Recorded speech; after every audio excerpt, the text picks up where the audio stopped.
আসসালামু আলাইকুম প্রিয় দর্শকবৃন্দ। আজকের ভিডিওতে আমরা জানব শীতকালে গর্ভবতী মায়ের যত্ন কিভাবে নিতে হয়, কোন খাবার খাবেন, কিভাবে ঠান্ডা থেকে নিজেকে ও শিশুকে নিরাপদ রাখবেন। ভিডিওটি শেষ পর্যন্ত দেখবেন, কারণ প্রতিটি টিপস আপনার ও আপনার শিশুর জন্য খুব গুরুত্বপূর্ণ।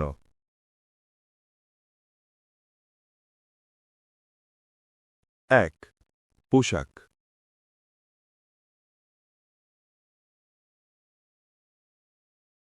শীতের সময় গর্ভবতী মায়ের প্রথম যত্নের বিষয় হল গরম ও আরামদায়ক পোশাক পরা।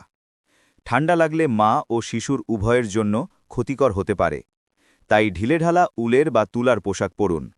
বাইরে গেলে অবশ্যই টুপি, মোজা ও হাত মোজা ব্যবহার করুন। পুষ্টিকর খাবার।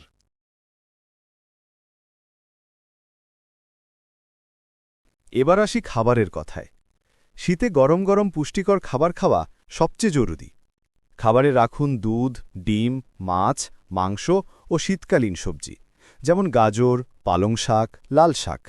আর ভুলবেন না, প্রতিদিন পর্যাপ্ত পানি পান করতে হবে।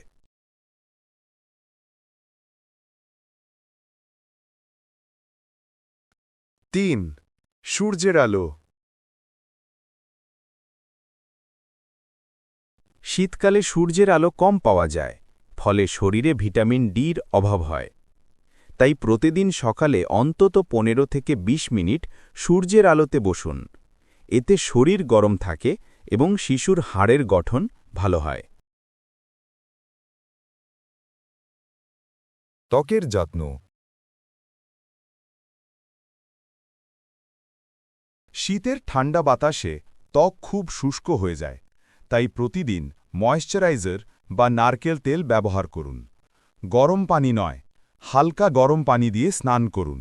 এতে ত্বক থাকবে নরম ও সতেজ।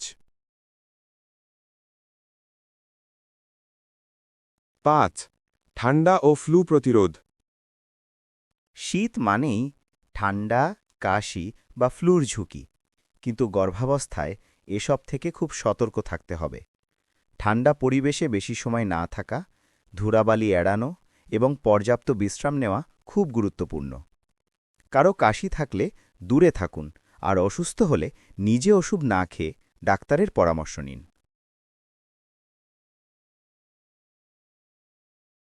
৬.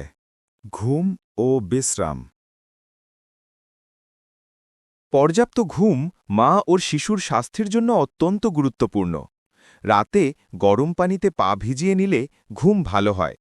আর সর্বদা বাঁ পাশে কাত হয়ে ঘুমানোর চেষ্টা করুন, এতে শিশুর জন্য রক্ত চলাচল ভালো হয়।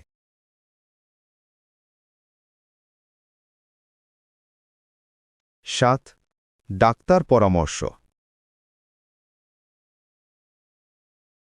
অনেক মা শীতে অলসতা বোধ করেন এবং নিয়মিত চেকআপ বাদ দেন।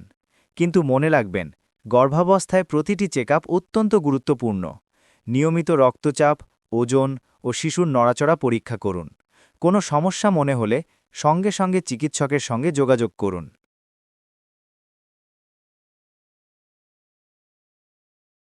প্রিয় মায়েরা, শীতকাল হোক আপনার জন্য উষ্ণ ও সুখের সময়। সঠিক যত্ন, ভালো খাদ্যাভ্যাস ও নিয়মিত বিশ্রামই আপনাকেও আপনার শিশুকে রাখবে নিরাপদ ও সুস্থ। ভিডিওটি ভালো লাগলে লাইক, কমেন্ট, শেয়ার ও সাবস্ক্রাইব করতে ভুলবেন না। আবার দেখা হবে পরের ভিডিওতে, ইনশাআল্লাহ।